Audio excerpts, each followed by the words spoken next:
Lovely. This is our letterhead for our house, 3 fields away, and that is, I've got the original of that framed. I'm just showing off here. I've got it framed, but that's the original size, and that is a Wainwright drawing of where we're sitting now this very minute. That's the church. Can you see? I'll pass this round, and there's the Kirkstyle, and can you see it? And there's AW. So I use that as our letterhead for things. Now this was fascinating. A couple of years ago, have you heard of the DNB, the Dictionary of National Biography? Yes. It's a very distinguished publication. It's been going for hundreds of years.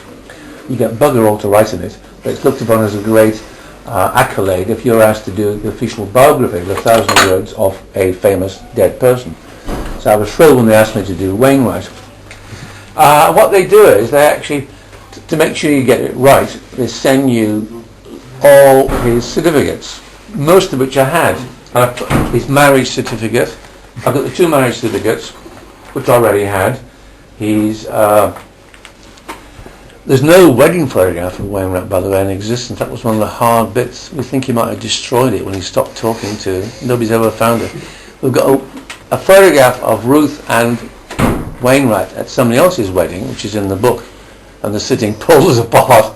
But there's no wedding for it, and Peter the son never had one. Anyway, you got the marriage certificate, which I already had, but they actually sent me, which I'd stupidly not even tracked down. Wainwright, I was doing the biography. Wainwright had died 4 years previously. It was in all the newspapers. We knew he died of whatever it was, pneumonia at the end. We knew his age, but I never, as any proper hack should have done, because you should just check these things, I never got his death certificate.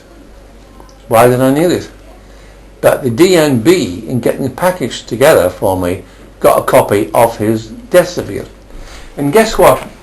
Some little clerk in the Kendal Borough, whatever department it was, registered by, had filled it. That's the handwriting for the other one. It's got the normal boring handwriting.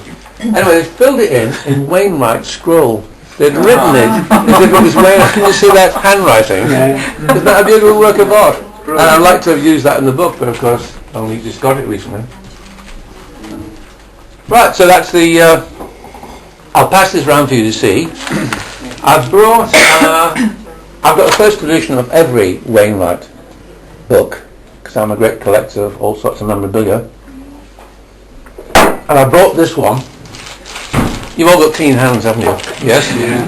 This is not a first edition, but it's as good as a first edition. It's book 1, and this is a 3rd edition. But just in case you haven't seen early editions, first of all, they're rounded, which Westminster Gazette didn't do, and this fits into your pocket, that was it. And that, if you're in the print business, you know that puts extra cost on having round thing. But of course, the fascinating part to Wainwright lovers is the